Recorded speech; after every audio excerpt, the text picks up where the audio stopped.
Welcome to today's Intellectual Forum event. We are so pleased to have Catherine Hindley with us today for the 2022 Cambridge Festival event here at the Intellectual Forum. My name is Sarah Steele. I'm Deputy Director of the Intellectual Forum and also a Senior Research Associate in the university. Before we get to the event, I just want to cover a couple of things so that you know. We are, of course, recording this event and we will be prompting some things on social media, which you can do if you're super interested in doing so and comfortable with sharing your medieval charms that you make via Twitter. We will give you, again, the Twitter handles in a moment, but we just wanted to let you know we are recording this event and also we are sharing our charms on Twitter. So just to give you a bit of a background to the Intellectual Forum and to Catherine's involvement. The Intellectual Forum was set up 5 years ago now to get people thinking and to explore those issues that so often fall between different departments in the university and wider academia. We've had many stellar speakers. We've had former New Zealand Prime Minister Helen Clark. We've had Director of NASA's Deep Space X-ray Observatory, Belinda Wilkes. We've had fashion designer Jimmy Choo. The other night, we had a wonderful speaker from the Intellectual Forum itself, that would be me, and other speakers this week who've covered a wide range of things for the Cambridge Festival. You can catch up on all of these past events, along with our 2 festival events from last week on the college's YouTube channel. And of course, as I've mentioned, this event is going to be recorded. So we're really delighted to have Catherine with us today. Catherine's an assistant professor in English, and she also runs as director of the International Paleography School in London. Her research and teaching lie at the intersection of medieval literature, manuscript studies, and the history of medicine. Her current book project, Textual Magic, Charms and Written Amulets in Medieval England, studies words at their most powerful. It examines the medieval belief that spoken and written words in the form of charms and textual amulets could physically change the world. By tracing ideas about the power of words across the Middle Ages, the project she was working on revealed complex and shifting attitudes about language, speech, text, and the material object. We're so pleased to have you with us today, Catherine.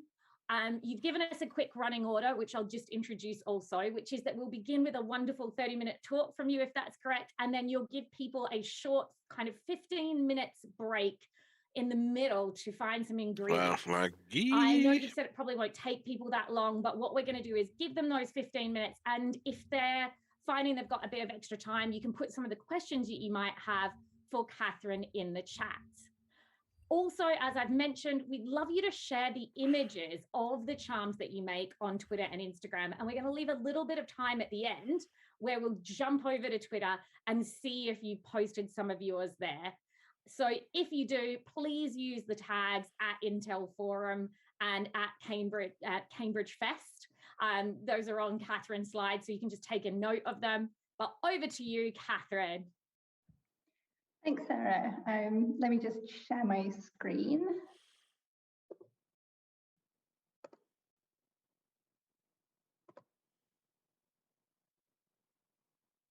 Okay, can you see the slides? They're loading and there we go. Okay, splendid.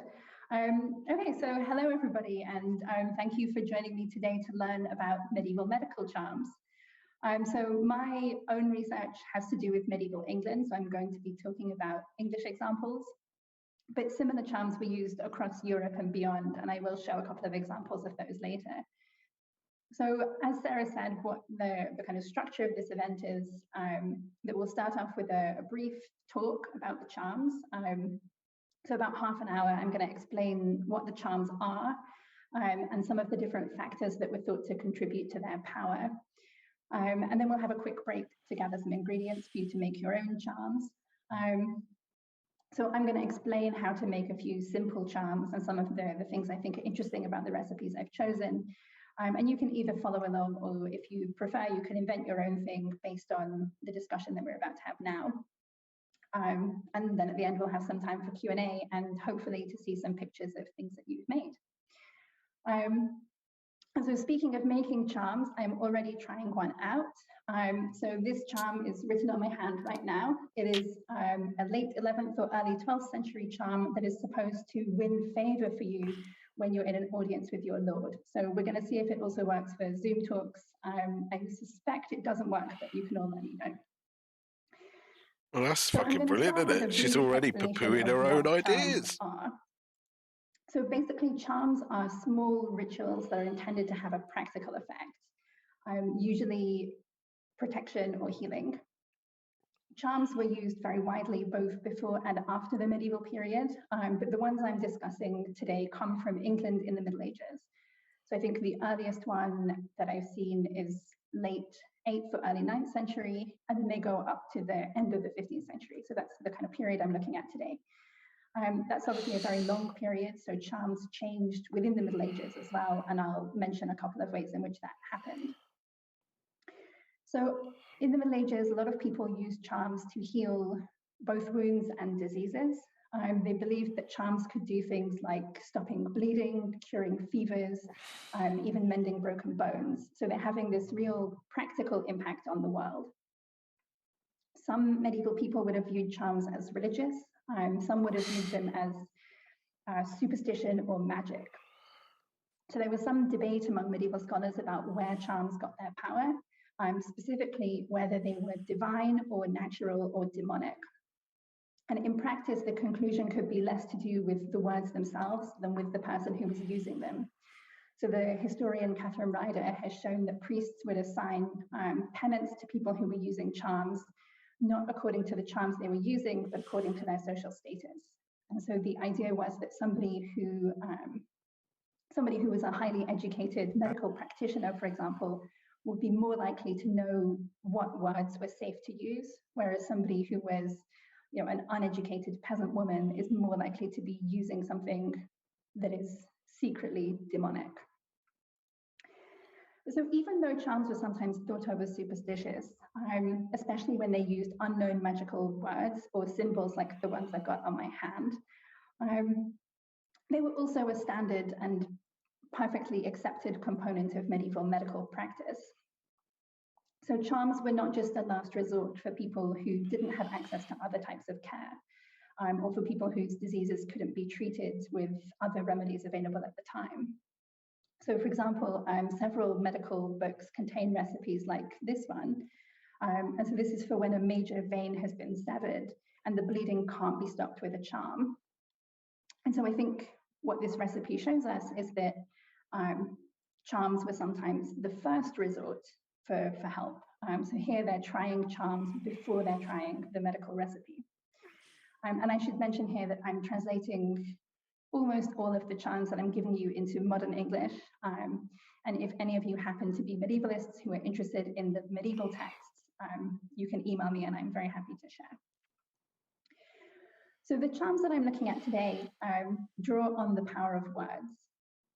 And in a lot of cases, the charm would be spoken. And so here is an example of a spoken charm from the 15th century.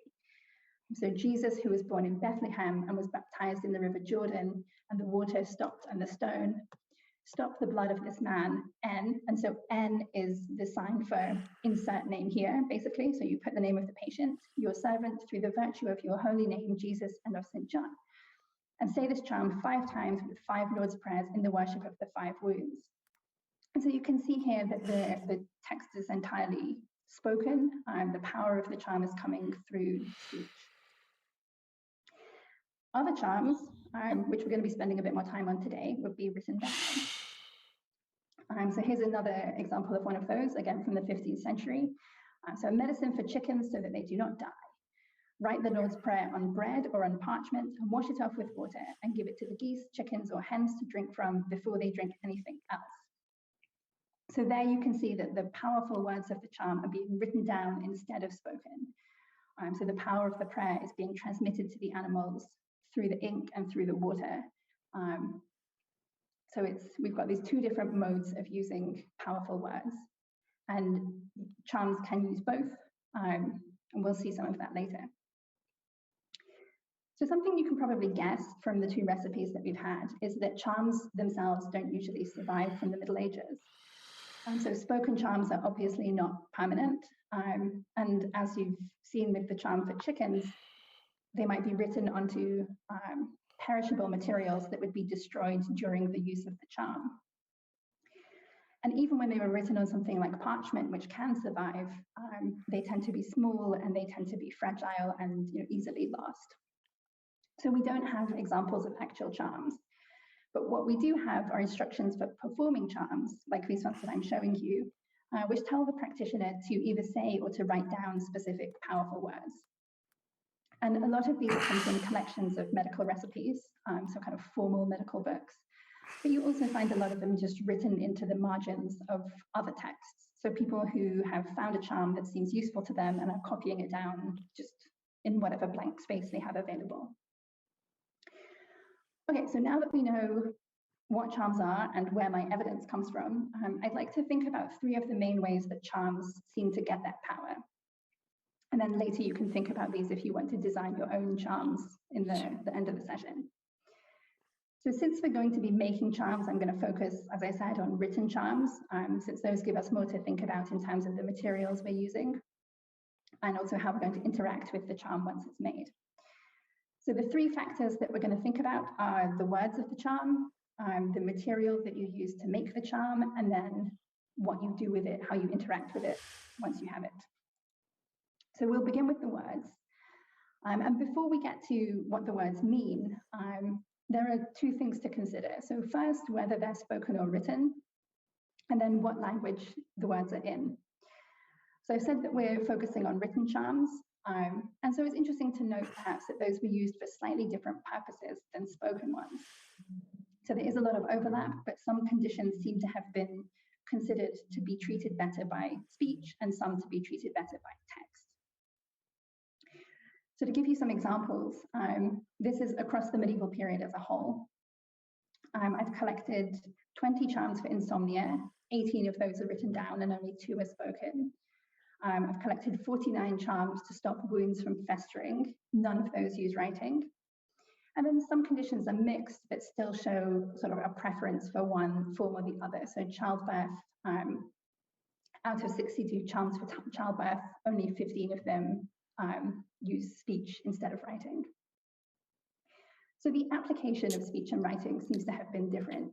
They're used in different contexts. And it's not entirely clear to me why writing or speech might be preferred for particular conditions.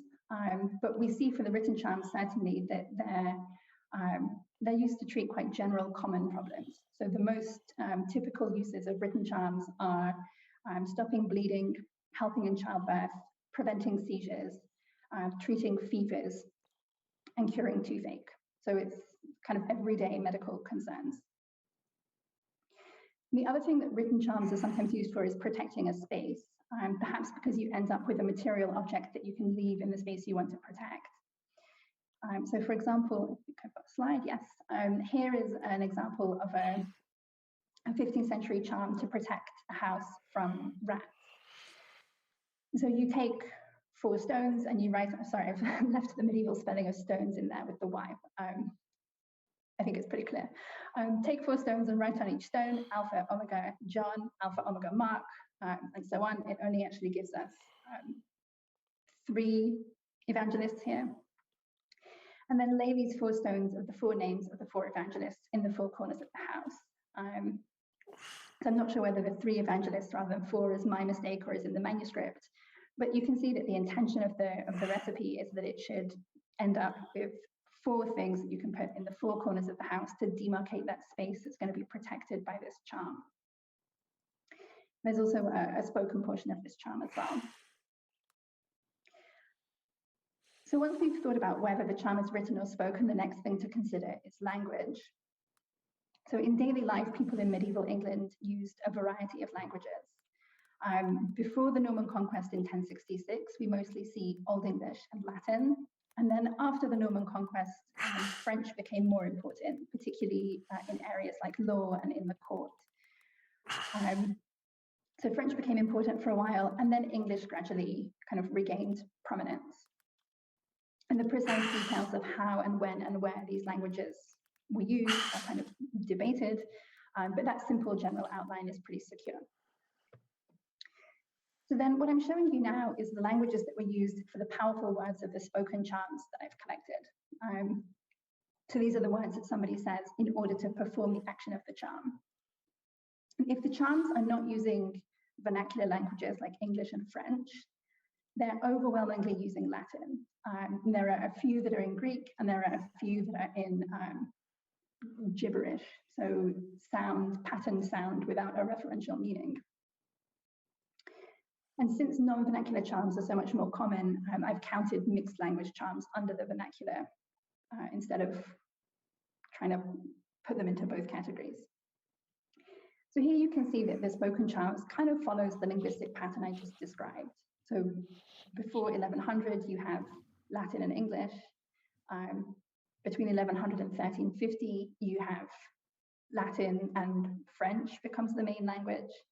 And then after 1350, it's kind of gone back to what it was before with this split between Latin and English. So spoken charms from this seem to be responding to the languages that people are using in other contexts.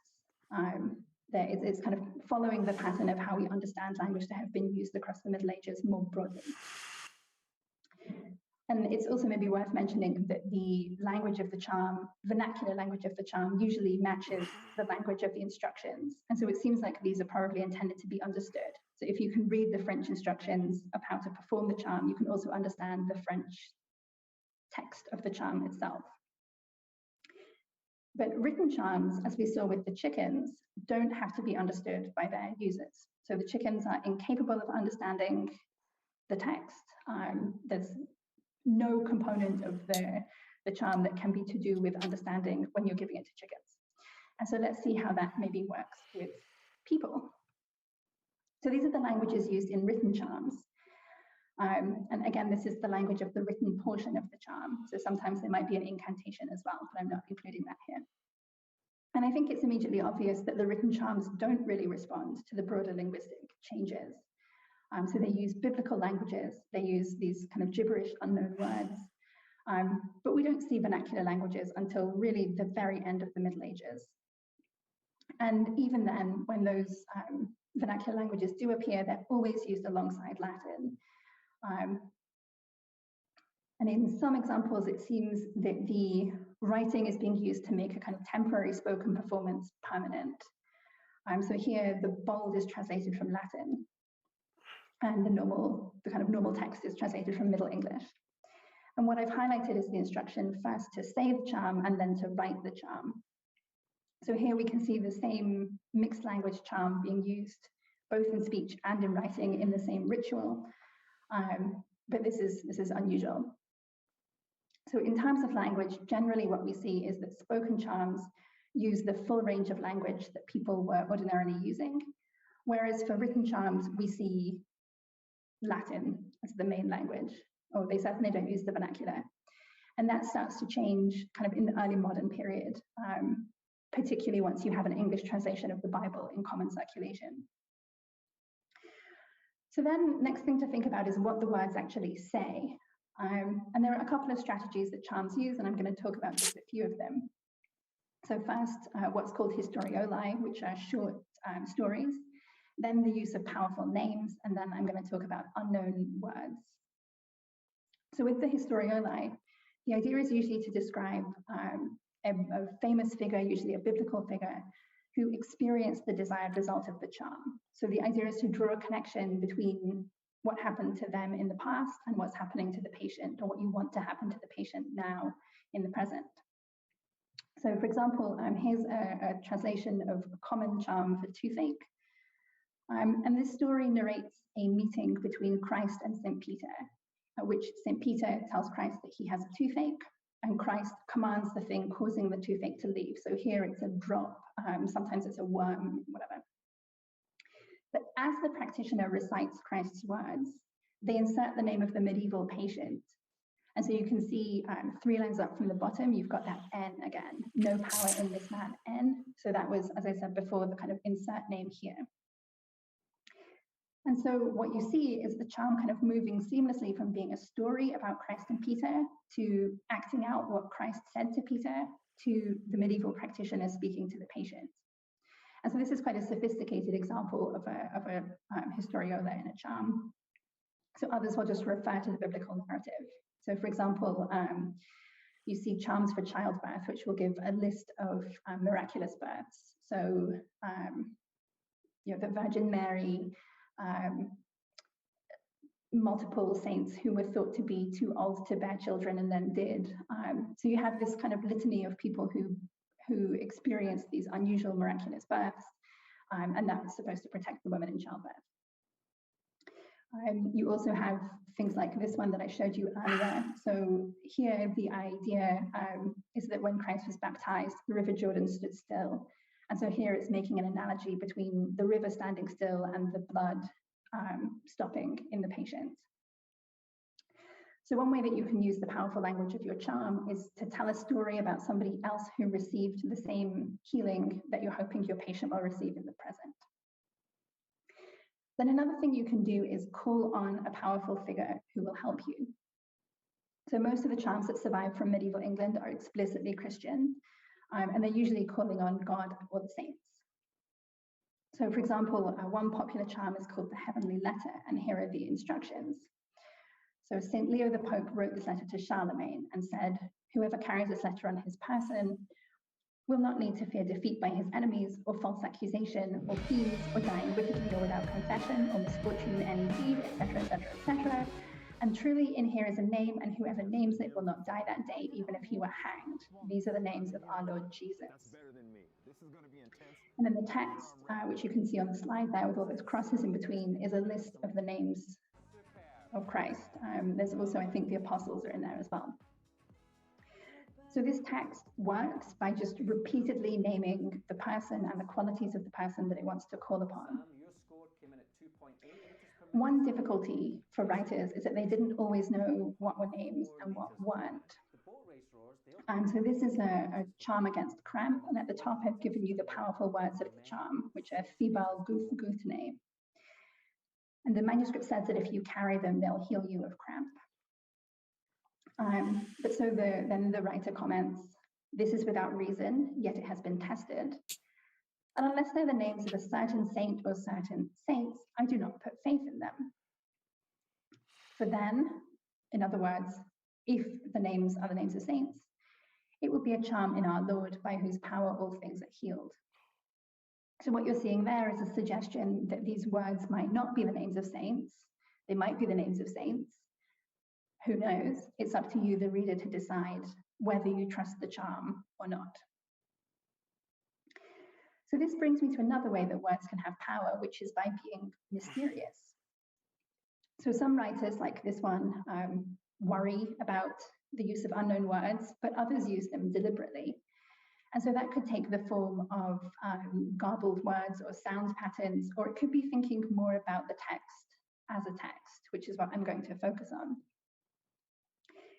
So the kind of simplest form of this thinking of the text as a text takes the form of a string of recognizable letters in Roman, runic, or Greek alphabets. And so this is an 11th century example that I'm showing you. And this is a text that you carry in order to ensure favor when you meet your king or your lord.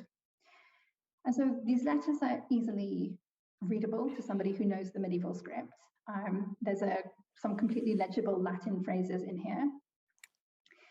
And visually, this looks like a string of letters that would be used to remember familiar texts, as in this early 12th century scientific miscellany. So at the beginning of the text, towards the end of the third line, the scribe has abbreviated the common phrase in nomine Patris et Filii et Spiritus Sancti, which is in the name of the Father and the Son and the Holy Spirit, to in nomine P and F and S, S. So the writer just assumes that the reader will recognize the sentence from those initial letters. And the later string of characters, you can see it's the same kind of strategy. I've got a slide here. So the same strategy where you have an initial couple of words to help you recognize a text that should be familiar. And I've expanded it in Latin so that you can see how the initials are working. But this means behold the cross of the Lord, begone all evil powers, the Lion of the tribe of Judah, the root of David. And the initials of each word are supposed to ensure that the reader will remember the text correctly. So if we go back to this text that I showed you before, you can see that it shares the visual appearance of those abbreviations. But it seems like it can't be an abbreviation because it includes letters from multiple writing systems. It also includes some letter combinations and frequencies that make a comprehensible expansion of the text unlikely. So instead, I think what this is doing is giving the impression that it might be an abbreviation of a longer text. So it's borrowing the visual suggestion of an abbreviation to imply that this text has a verbal meaning only accessible to people who are in the know. And so I think the power of this inscription comes in part from the fact that it's illegible, but that you sort of assume that it has meaning. Then other texts are even harder to read, like this one. So this is an amulet to protect its wearer from various dangers, including demons and disease. And these are individual characters that don't align with any recognizable writing system. There are some that look a little bit familiar, but most of them don't. But they're still imitating a kind of letter separation that you would have in an alphabetic writing system or in something like hieroglyphics. And so the charm describes itself as being writing, but we can't read the script at all. So unlike the recognizable letters in the earlier example, these have no phonetic meaning. So these are following a tradition of magical characters that developed in Greek Egypt in the 2nd century AD. So the Greeks incorrectly assumed that each hieroglyph in the Egyptian writing system stood for a complete idea, and this led them to use hieroglyphs in their magical practice.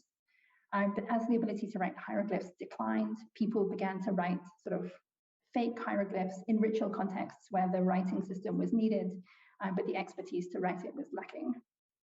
And so the scholar Richard Gordon argues that these are so common that they demonstrate that it was the idea of hieroglyphs rather than the hieroglyphs itself that was important. And I think that interpretation is equally valid when we look at Europe. So scripts like this convey the idea of a writing system, but they're unpronounceable, they're visibly unusual, and so they can't be understood by the person who's writing them or by the person who's using them. And I think, given how frequently they appear in magical contexts, a possible interpretation of these is that they were seen as being able to communicate with angels. So they're intended to speak to a supernatural audience rather than a human one. And that's even more obvious with things like magic seals, which are sometimes used for the purpose of protection. So these are texts which are texts in scare quotes that are kind of blurring the boundary between text and image. And so not all of them specify what they should do, but one of them, I think it's the top left here, says that if you carry it, you won't be burned by fire. So these aren't alphabetic, they're not trying to appear alphabetic, but they have these kind of complicated forms with symbols on the edges of the branches. And in some cases, these extensions take vaguely alphabetic forms. Sometimes they incorporate legible text into them. You can see that in some of these here. But the kind of obviously non-alphabetic structure and the non-linear layout prevent the reader from viewing it as a piece of ordinary writing. And it's weird. The That's what assumption she's behind saying. these designs is that a supernatural reader will understand its full meaning even if the user can't. So this is another example from the same manuscript, and it's explaining that the angel of the Lord gave this sign to St. Columbanus the bishop. If any of the faithful has upon him this figure in which are written the ineffable names of God, no power of the devil will prevail against him. And so I think this statement implies that this particular design represents a form of heavenly writing that can convey meaning to angels, even if it can't convey them to humans. So this is the angel giving St. Columbanus the text that the angel would use to write the names of God. So when you start thinking about the unknown words of charms, there are different ways to make those words unfamiliar, but the general idea seems to be that the words or symbols are communicating beyond the human realm. So it's the idea of textuality and the kind of promise of written communication that lends these inscriptions their power. So they look, some of them look familiar enough to be recognizable as text, or they might tell us directly that they are text, but they're also different enough to be believably the product of a supernatural being. And this is common in lots of different contexts. So for example, here's a piece of unreadable writing from an Ethiopian talisman. So the main text is Ge'ez, which is the liturgical script of the Ethiopian church, but the section in the box in the middle is magical letters. And then here's an example from 10th century China, which also combines legible and illegible scripts. So the legible script is promising forgiveness of sins and protection. And here where I am in Singapore, temples print talismans that are not readable by human viewers, some of which continue to be consumed to provide or restore health. So we've talked about the magic words of the charm. They might tell a story about someone who was healed before, they might call on a powerful figure, or they might imply some sort of hidden special power. But how about what you're writing them on, which I'm going to call the writing support. So this seems to vary according to the illness that you're trying to treat. For example, text written onto the forehead are used to treat bleeding or seizures, text on the jaw to treat toothache. Lots of fever remedies should be written on communion wafers, which is not a use of communion wafers that appears elsewhere. Laurel leaves are used for charms against insomnia, mallow leaves for childbirth, sage leaves for fever, and so on. And so those associations are fixed. Those leaves are not used for charms to treat other conditions. So a particular writing support usually treats one illness, but each illness can be treated or can sometimes be treated with more than one writing support. So what seems to be happening is that there are specialized writing supports for particular conditions, and then there are neutral ones that can be used for lots of conditions. And those neutral supports are parchment and wax, both of which were ordinary things to write on in the Middle Ages, if we remember that wax tablets were still in widespread use. So I can note here as well that medieval England had paper, but I haven't seen any charms that specify that paper should be used. There are a lot that don't specify when I imagine that people might have used paper, but I haven't seen any that specifically call for it.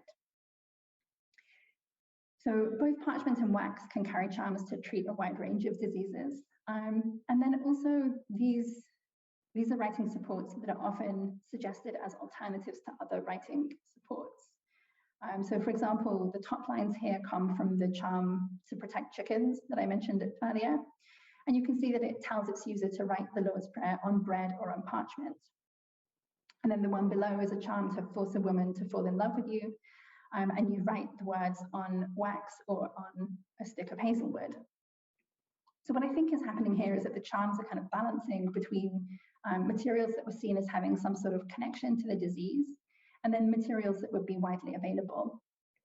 So childbirth charms are written on butter and cheese, perhaps because of some sort of connection with the milk used to make those products and the milk the mother will use to feed the child.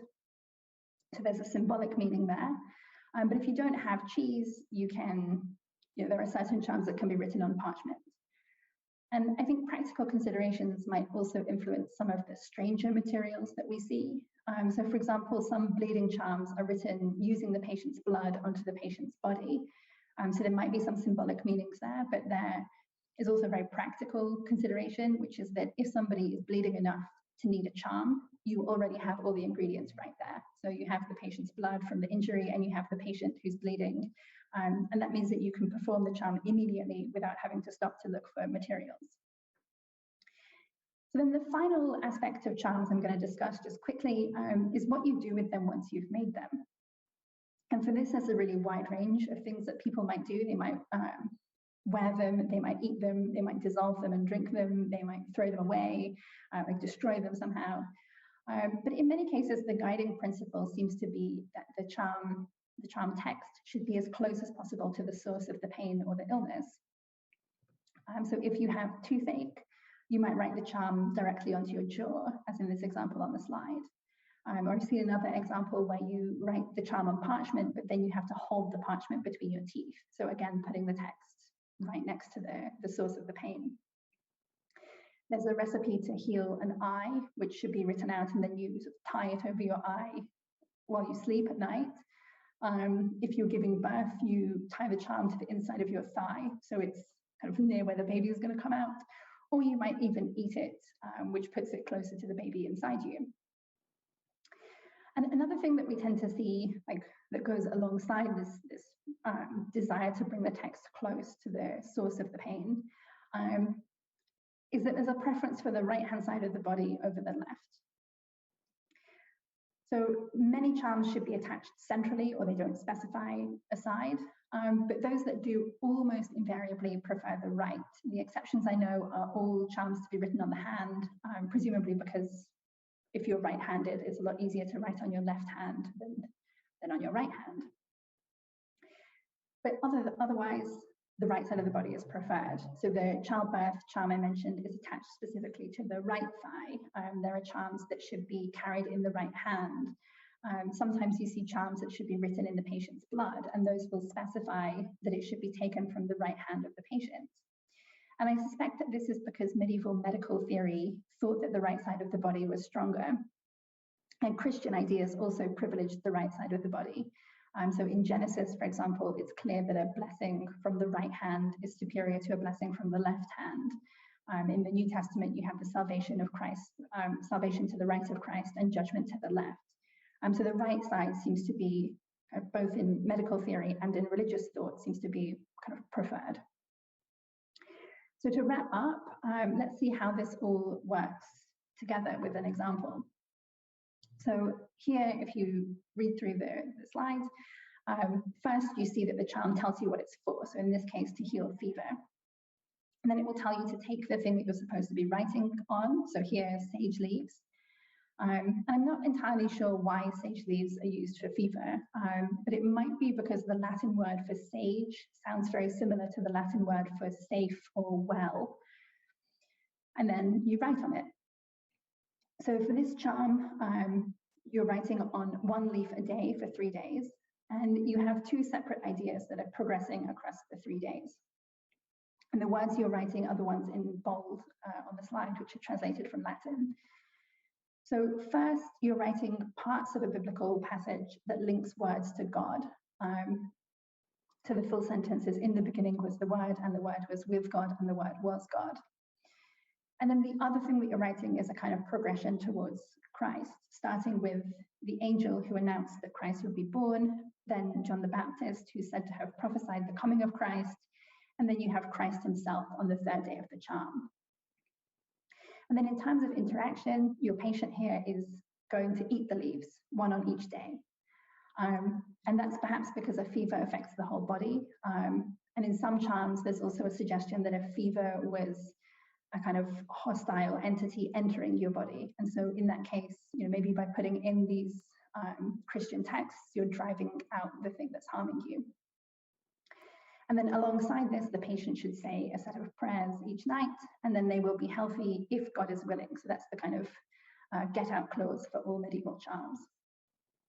So you see here that you have the meaning of the words, you have the meaning of the surface that they're written on, and then you have the kind of meaningful way in which the patient is relating to them, interacting with them. So I think that's everything that I want to say now, and we'll pause here for about 15 minutes for you to gather whatever you need to make your own charms. And so when you come back, we'll have some time. I'll go through some examples for you to make, some simple ones, but if you want to go crazy and make your own thing, please feel free. And then we'll have some time for Q&A after. So I'll put the slide up here. These are what you're going to need for the ones I'm going to make. And we'll meet back here in 15 minutes. Jeez. So 5 to whatever hour you're at in the UK, I think. That would be 5 to 3, Catherine. Catherine's abroad at the moment in Singapore. She's not here in the UK at the moment, so the conversion is confusing at times. It is. Okay, so we'll reconvene in 15 minutes from